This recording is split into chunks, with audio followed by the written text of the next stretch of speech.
Over the past couple of weeks, you've heard a lot about 38 Studios. The company was lured to Rhode Island in 2010 with a $75 million loan guarantee. But last week, amid serious financial troubles, laid off all of its staff. And now there's a war of words between the governor and company founder Curt Schilling. And here to bring us up to speed is WPRI.com reporter Ted Nesi. Good morning. Morning. This is just a mess. Yes. It's a complete mess. Complete mess. That should be the headline. A lot of things happened yesterday. Can you bring us up to speed on what exactly is going on? Yeah, we're kind of in a holding pattern now. You know, we had the layoffs last week, and the company hasn't filed for bankruptcy or anything, but obviously with no employees, it's hard to see. It's sort of like a dead man walking situation. And now we have Schilling coming out and blaming Governor Chafee and the state for not providing enough additional assistance to keep the company going. The state is saying, well, we couldn't keep a company going. It's a private sector enterprise. And the blame game is going on, and I mean, you know, one's blaming the other, the governor's blaming Schilling, Schilling's blaming the governor. Is that never helps? No, it doesn't help, and I think, you know, I think there'll be blame to go around all over the place when this is all said and done. I mean, you know, Schilling bears the majority of the blame and the management. I think it's a company, and if a company runs out of cash, you can't blame the government for not saving it. At the same time, there are going to be a lot of questions asked about whether the state kept close enough tabs on the company. You know, we have $75 million in taxpayer guaranteed loan money on the line, whether they were really paying close enough attention to this company before everything fell apart. You know, we were saying a lot of the employees were let go last week.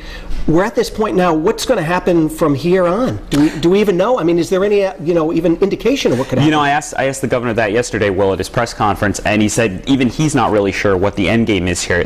I talked to a former 38 Studios employee yesterday who suggested maybe there's still a way to save the company. You know, if you found funding to bring it back this week, you might get, say, 75% of the employees to come back and finish the game. But I tell you, I don't see many signs that that's going to happen. And if that's the case, we might just see, you know, the place stripped down to its assets, the game, sort of the characters and all that sold off, and then it's pretty much the end. And, you know, last week, you know, the employees were let go. What does that mean for the state of Rhode Island? I mean, are we going to, you know, these folks are going to have to go on unemployment, I would imagine, if they can't find jobs, so we're going to pick up the bill there. And with this $75 million debt, what does that mean for, you know, the taxpayers? Nothing good. It's, you know, Rhode Island doesn't have a lot of money in its budget to begin with, a lot of extra money, and this is, we're calculating it here at WPRI, $90 million is going to be the cost to taxpayers through 2020 to pay off this loan 38 Studios took out.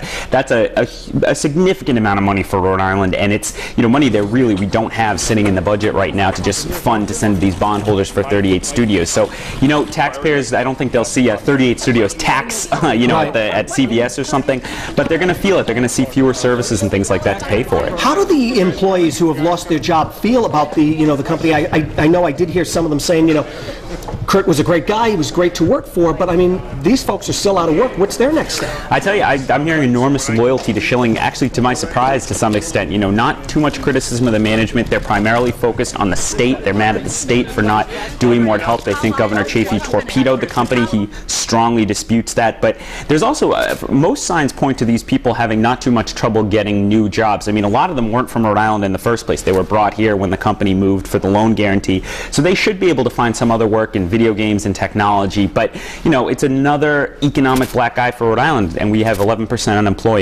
unemployment. This is the last thing we need. Have you been going to bed each night, living, dreaming, eating 30 You know, I still haven't played the game, Reckoning. I actually met someone at a cookout over the weekend who said he'd played it and really liked the game. So I still think the best bet would be if Schilling and Chafee had a tournament, played Reckoning till the end, and whoever wins pays off the loan. I think that's a good idea. We could do it right here on this couch. We could do it on the Rhode Show live. We could have a telethon. That would be perfect. All right, thanks, Ted.